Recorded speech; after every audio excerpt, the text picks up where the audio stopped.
everyone. It is so good to be here again. I am so glad to be a part of this group. I absolutely love showing up here every week. My name is Miri Pizann. I am a gluten-free coach, and I am the host of the League of Gluten-Free Adventurers. I am so glad that you get to join me today. Let me see. So how is your Friday going? Drop me a comment. Let me know how you're doing. I can't wait to hear.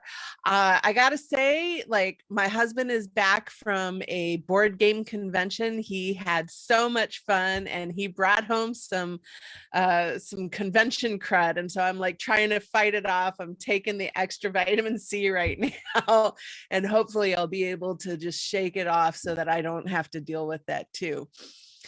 All right, let's see. So today is Friday, September 8th. And oh my goodness, we are having gorgeous first fall weather in the Pacific Northwest. It's not quite summer. It's not quite fall. I'm pretty sure we're going to have a second summer in here at some point before we slide into the actual autumn. But right now it is just gorgeous. Not too hot, not too cold. The air is clear. I am loving it. Let's see. So I'm, as I said, I am a gluten-free coach. I've been gluten-free for a decade at this point, and I get it. I remember what it was like early on in the process. And when you first find out, like, you can't have gluten anymore, what are you supposed to eat? There's nothing left because gluten seems to be in everything. Oh man, I felt like I'd never have real bread again. I felt like a second-class citizen in pretty much every restaurant I ever walked into. And I hated hearing, oh, one little bite won't hurt, as if. But it doesn't have to be that way. You don't have to have those feelings. There are ways not only to work through the feelings, but to work through the realities of being gluten-free in a culture that really doesn't support that. And so that is what I help my clients with. This week, I wanted to talk about eliminating gluten from your favorite recipes. Okay. So, and what I mean by that is that you can still have a lot of the same foods that you used to have. You might have to tweak them a little bit, and there are different ways that you can do that, but it's totally possible. And yes, this includes fried chicken, and yes, this includes biscuits, and yes, it includes really good bread and muffins and cakes, like all of it. It's all still there. And I've got to say, like, I haven't found a gluten containing food that you can't eat except for the stuff that is like literally made out of gluten, like seitan. And even then there's other options, right? So, we have to get creative, we have to be patient, and we have to be open to new things and new ways of doing things, but you can still have like delicious food all the time. So frequently, like very, very lucky to be alive at this time and to be gluten-free right now, because one of the things that's out there now that didn't really exist when I first started was one-to-one flour on all the grocery shelves.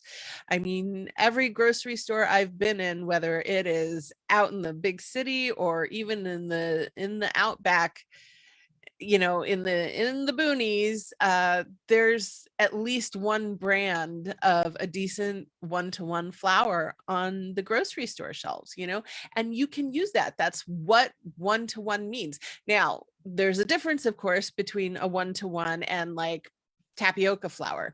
Those are not the same thing, but you can pretty much use a one-to-one gluten-free flour anywhere, that in almost any recipe that calls for all-purpose flour. And one of the things that I've been learning recently is about the chemistry of baking. Even the recipes, like the yeasted recipes that say you shouldn't use one-to-one flour, you actually can. You just have to alter and maybe hydrate the recipe a little bit more. So it might take a little bit of tinkering depending, but it's possible, it's doable. And you can learn this, you know, you can learn this. Let's see. Frequently, you can also substitute other items one-to-one. Like, for example, gluten-free breadcrumbs. You can buy them in the grocery store or online. I know that they have it on Amazon, or you can make your own with whatever gluten-free bread. And especially if like you're trying and it doesn't come out well, turn that into breadcrumbs or croutons or whatever, and nobody's going to know because it still tastes fine. It just doesn't look right or whatever. You can totally use that. But the trick with substituting, and this is true with any kind of substitution, is that you have to know what purpose the food is. Like, why do you have flour in this recipe? Because flour, like wheat flour, can serve a lot of different functions, right? So sometimes it's a thickener, sometimes it's a binder, sometimes it's offering structure. And so when you're replacing wheat flour, you want to figure out what purpose it's serving in this recipe so that you can replace that. So a really, and I'm going to give this one to you absolutely for free. You do a Google search and you say, I want to substitute X in Y recipe. So I want to substitution flour in fried coating recipe, substitution soy sauce and stir fry recipe, substitute flour in pie filling. That's one that we don't think about. Like, you wouldn't think that there would be wheat flour in like a cherry pie, but there could be, depending on what the baker is using to thicken the pie filling. So, all of this stuff, you just do a simple online search, Google or Bing or Yahoo or whatever it is that you use to search anymore. Actually, I use DuckDuckGo a lot. You just do a search. How do I substitute blank in this kind of recipe? And you're going to get responses from accomplished bakers. You can also use my handy guide, which is the gluten-free cooking substitutions guide. And that includes ratios for thickening soups, sauces, and roux. You can learn different alternatives for fried breading for like fried chicken or onion rings or whatever you want to use it for. You can, it's also got how to replace bread in recipes like for meatloaf or nut loaf or meatballs or anything like that. So I'm going to drop you a link here in the comments. Let me just do that really quick. And you can go ahead and grab your copy if you do not already have it.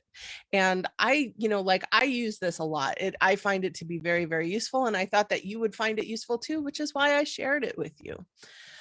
All right. So I don't see any questions on substituting right now. Cool beans. So we're going to move on to the Q&A. And in the Q&A, I recently got asked by Lisa, how do I still enjoy grains and not get bored with fewer options? Oh my gosh, Lisa. I'm excited to tell you that in all likelihood, you now have actually more options than you did before. And I mean, like, technically, yes, it's less because you can't have wheat, rye, or barley, but how much have been using all of the other ones that are out there already? I mean, okay, let's take a look at this. We've got teff and sorghum and buckwheat, quinoa, which you might see, it looks like it's pronounced quinoa, but you pronounce it quinoa, okay? It's the one with the Q. Amaranth, millet, and these are all options. These are grains and pseudo grains that are safe. You might need to make sure that they're certified so that they weren't stored and transported in the same container so that they didn't get cross contacted with gluten. But like these ones don't have any gluten in them at all. And they never did, and they never will. So unless they get cross contacted, they're totally safe. So, and just like with rice or corn, you can cook them in so many different ways. You can boil them and steam them and roast them and make porridge and make side dishes and tabbouleh type things. Like the world is your oyster right now, even though it doesn't feel like it. So I just want you to know that there are lots of different options available to you, different flavor profiles that I think like you're going to find are very tasty.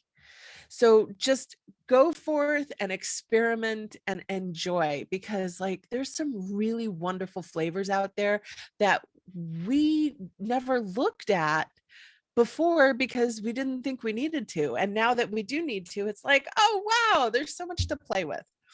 So that is everything that I have for you today.